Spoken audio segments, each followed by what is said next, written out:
YouTube channel. നാളെ എന്റെ Valakappu ceremony plan ചെയ്തിരിക്കുക കേട്ടോ. വളകാപ്പ് എന്താണെന്നൊന്നും ഞങ്ങൾക്ക് അറിയത്തില്ല, പക്ഷെ ഞങ്ങൾ അതൊന്ന് സെലിബ്രേറ്റ് ചെയ്യാൻ വിചാരിച്ചിരിക്കുകയാണ്. നിങ്ങൾ എല്ലാവരും ഹായ് പറയണം.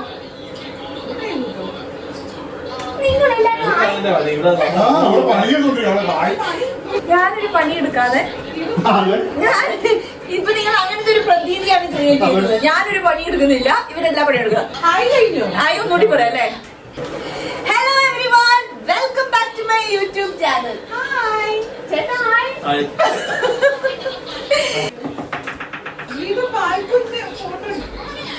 ഞാൻ കൊണ്ടുപോവാം അടുക്കളയിലേക്ക്. ഞാൻ എന്റെ കിച്ചണിലേക്ക് നിങ്ങളെ സ്വാഗതം ചെയ്യാണ് കേട്ടോ. കിച്ചണിലേക്ക് വരും.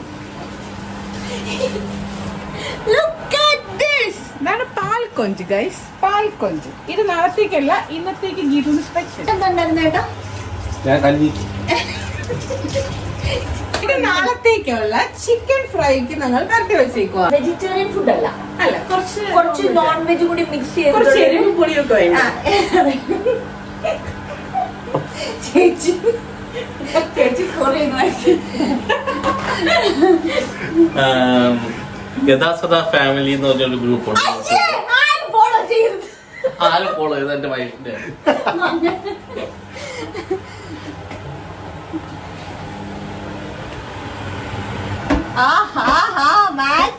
How is it? Super.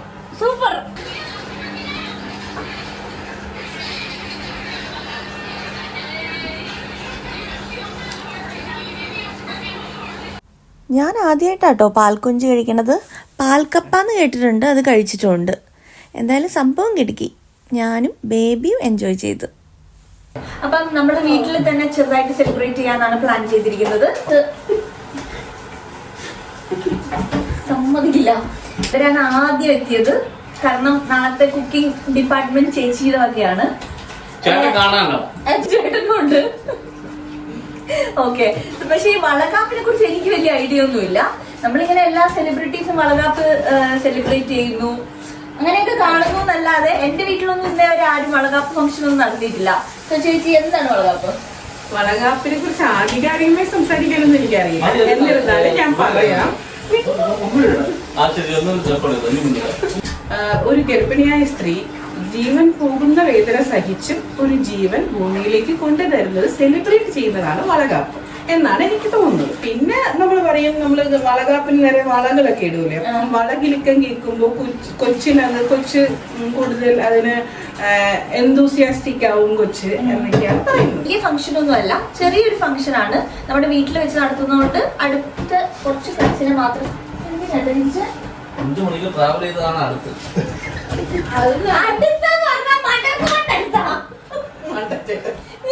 ബുദ്ധി ഇല്ലാത്തവരാണല്ലോ.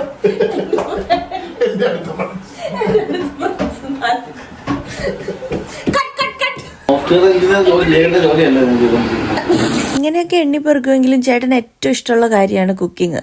ഞങ്ങളുടെ എല്ലാവരുടെയും ഓൾമോസ്റ്റ് എല്ലാ ഫംഗ്ഷൻ്റെയും മെയിൻ ഷെഫും ചേട്ടൻ തന്നെയാണ്. ചേച്ചി ഫുൾ സെറ്റായിട്ടായിരുന്നു കേട്ടോ വന്നത്. പിന്നെ നാട്ടിൽ നിന്ന് ഒരുപാട് കുപ്പിവളയും വരുത്തിച്ചിട്ടുണ്ടായിരുന്നു, പല കളറിലുള്ള. നല്ല രസമുണ്ടായിരുന്നു കാണാൻ. പക്ഷെ പ്രശ്നം പറ്റിയത് എന്താണെന്ന് വെച്ചാൽ കുറച്ച് കഷ്ടപ്പെട്ടാലേ ഈ കുപ്പിവള എൻ്റെ കയ്യിൽ കയറുന്നുണ്ടായിരുന്നുള്ളൂ. അതുകൊണ്ടേ രക്തഹാരം, ഒരു മാല അങ്ങോട്ടേക്കും ഒരു മാല ഇങ്ങോട്ടേക്കും മാക്സിന് ഇട്ടാൽ മതിയായിരുന്നു.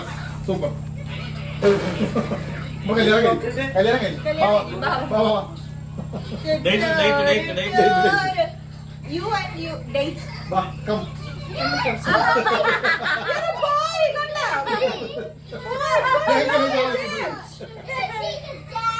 What is this? Are you and date? Yes, we date. Are you date?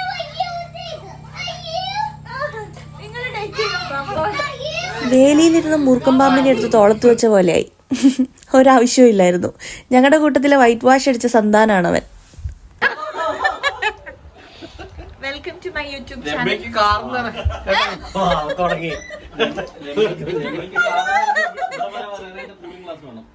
എന്തൊക്കെ രമ്യ കൊണ്ടുവന്നിരിക്കുന്നത്?